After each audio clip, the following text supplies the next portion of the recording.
யாருப்பா நீ? என்னாச்சு? பழனிசாமி கவுண்டர் எனக்கு மாமா. என் குண்டிக்குள்ள வெடிகுண்டு பட்டிருக்குங்க. வலி தாங்க முடியல. எப்படியாவது காப்பாத்துங்க. வெடிகுண்டா? அது எப்படி? தப்பி தவறி துப்பாக்கி மேல உட்கார்ந்துருச்சுங்க. அது எப்படி? எப்படிக்கு இப்படி அப்படி இல்ல, அப்புறம் சொல்றேங்க. முதல்ல குண்டு எடுத்து கொடுங்க. நான் எப்படி குண்டு எடுக்கிறது? சீக்கிரம் ஆஸ்பத்திரி போப்பா. ஆபரேஷன் பண்ணி தான் குண்டு எடுக்க முடியும். ஆஸ்பத்திரிக்கு போக முடியாதுங்க. ஏதாவது ஒரு கத்தி எடுத்து எப்படியாவது குண்டு எடுங்க.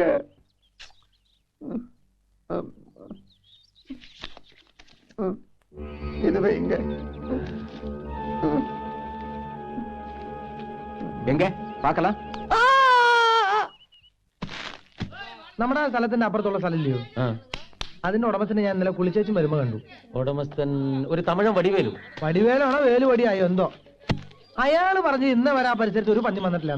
നമ്മുടെ മരുത് പറഞ്ഞ അവിടെ പന്നിയുടെ ശല്യം സ്ഥിരമായിട്ടുണ്ടല്ലോ. വടിവേല ഇങ്ങനെ പറഞ്ഞു. അല്ല, നമ്മുടെ മരുത് എവിടെ പോയി? കുറച്ച് ദിവസമായിട്ട് അവനെ കാണാനേ ഇല്ലല്ലോ. കൂലിയിലൊക്കെ ജോലിയല്ലേ, മര്യാദ കാണാം. അത് ശരിയാ. അല്ല, യൂറി എത്തിയോ? ലോറി ഇന്നലെ പുറപ്പെട്ടിട്ടുണ്ട്. ഒരു അരമണിക്കൂറിനകം എത്തും. യൂറിയ വരുമ്പോഴേക്കും നമുക്കൊന്ന് യൂറിയം പാസ് ചെയ്യാം. വാ.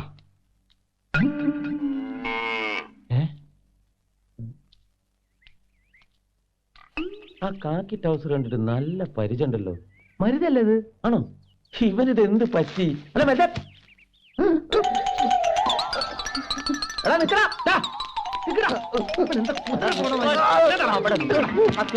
മാറ്റി അവന്റെ തുണി. മാറ്റാ. நீங்களா? എന്നാത്തിനാടാ നീ ഞങ്ങളെ കണ്ടപ്പോ ഓടിയേ? ഞാൻ പാക്കലേ. നീ പാത്തു? നീ എന്തിനാ പേടിച്ചോടിയേ? അപ്പൊ നീ എന്തോ പണി ഒപ്പിച്ചിട്ടുണ്ടെന്ന് അർത്ഥം. ഇല്ലക. എന്താണ് നിന്റെ അതേ നിലവിളി? അന്ന് വെടിവെച്ച് കേട്ട അതേ നിലവിളി.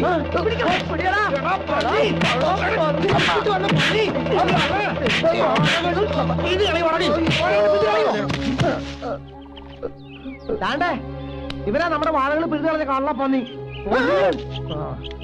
പിന്നെ മാമൻ ഏതൊരു തെണ്ടി പളനിച്ചാമി, അവനത്ര കൂലി വാങ്ങണമെന്ന് പറഞ്ഞ് ഇവനിങ്ങോട്ട് പണിക്ക് വിട്ടത്. ഇവിടെയുള്ള ഓർമ്മമാര് സിമന്റ് അടച്ച് ഇപ്പതേ വാഴയും പിഴുതും.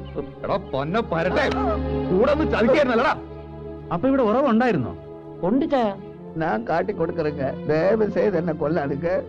ഇവനെ കണ്ടപ്പോഴേ എനിക്ക് സംശയമുണ്ട്. എവിടാ ഉറവാ? ഉറവ അങ്ങ இருக்குங்க. ഇവൻ ഉറവ കാണിക്കുമ്പോഴേക്കും നമുക്ക് ഇച്ചിരി പണിയുണ്ട്.